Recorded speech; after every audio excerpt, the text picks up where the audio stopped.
ஏசாயா 53:5 நம்முடைய மீறுதல்களின் நிமித்தம் அவர் காயப்பட்டு, நம்முடைய அக்கிரமங்களின் நிமித்தம் அவர் நொறுக்கப்பட்டார்.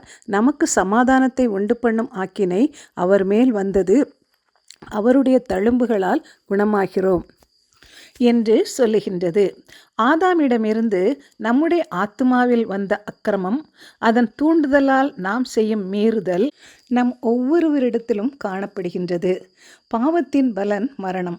அக்கிரமங்களினாலும் பாவங்களினாலும் மரித்திருந்த நம்மை இயேசு கிறிஸ்து உயிர்ப்பித்தார் என்பதை இந்த ஏசாயா 53:5 4 விதங்களிலே தெரிவிக்கின்றது.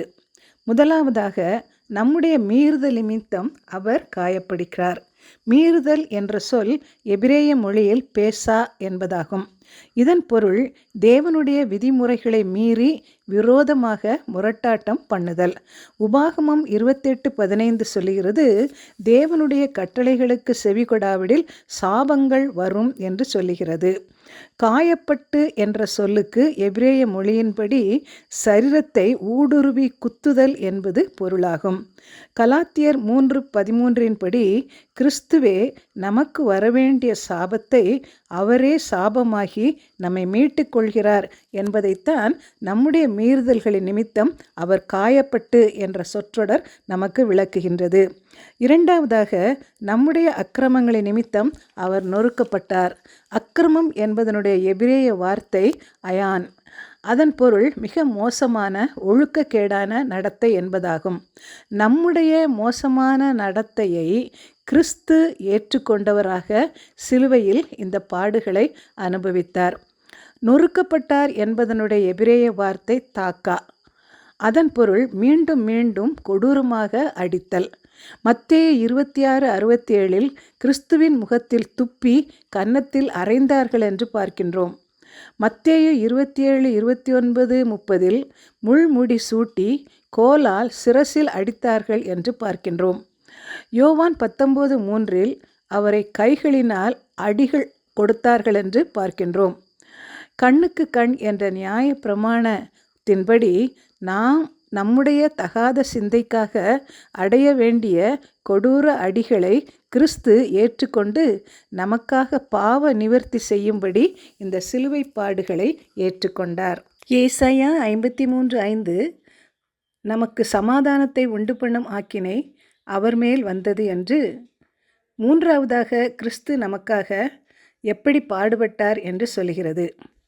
ஆக்கினை என்பதன் பொருள் தண்டனை. இதற்கான எபிரேய சொல் மௌசார். அதன் அர்த்தம் உடல் ரீதியாக கடினமாக துன்புறுத்தப்படுதல். கிறிஸ்து அநேக அடிகள் பட்டு தமது சரீரத்தை சிலுவையில் ஆணிகளால் ஊடுருவ குத்தப்படுகிற அந்த சரீர தண்டனையை ஏற்றுக்கொண்டதன் காரணம் நமக்கு சமாதானம் உண்டாக்குவதற்காக என்பதைத்தான் ஏசாயா 53:5 நமக்கு சமாதானத்தை உண்டு பண்ணும் ஆக்கினை அவர் மேல் வந்தது என்று சொல்கிறது. சமாதானம் என்பதன் எபிரேய சொல் ஷாலோம். அதன் பொருள் தேவனோடு முழுமையாக ஒப்புரவாகுதல் அல்லது ஒன்றிணைதல். அதன் மூலம் தேவனுடைய முழுமையான நன்மைகளை பெற்றுக்கொள்ளுதல். என் சொந்த வாழ்விலும் வேலை இல்லாத கடினமான சூழ்நிலையில் நான் கலந்து கொண்ட ஒரு ஜெபக்கூட்டத்தில் என் ஆசீர்வாதத்திற்கு என் பாவங்களே தடை என்று உணர்த்தப்பட்டேன்.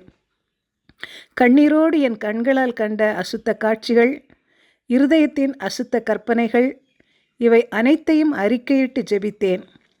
ஒரு ஒளியாக தேவன் என் உள்ளத்திற்குள் இறங்கியதை உணர்ந்தேன்.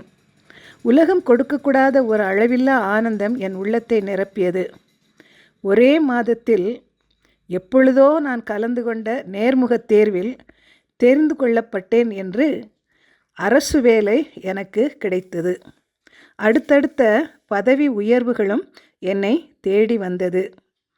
கிறிஸ்து என்னுடைய பாவத்திற்கு வரவேண்டிய தண்டனையை ஏற்றுக்கொண்டு என் வாழ்வில் சமாதானம் அருளினார். நம் ஒவ்வொருவருக்கும் கூட நிச்சயமாக இப்படி ஒரு சாட்சி இருக்கும்.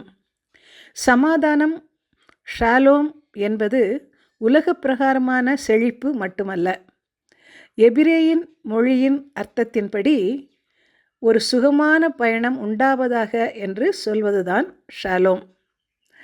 தேவனை நோக்கி நம்முடைய வாழ்க்கை பயணம் முழுமையான சுகமாக உண்டாகட்டும் என்பதுதான் அதன் பொருள். இதனைத்தான் ஏசாயா 54:5 நமக்கு சமாதானத்தை உண்டு பண்ணும் ஆக்கினை அவர் மேல் வந்தது என்று கூறுகிறது.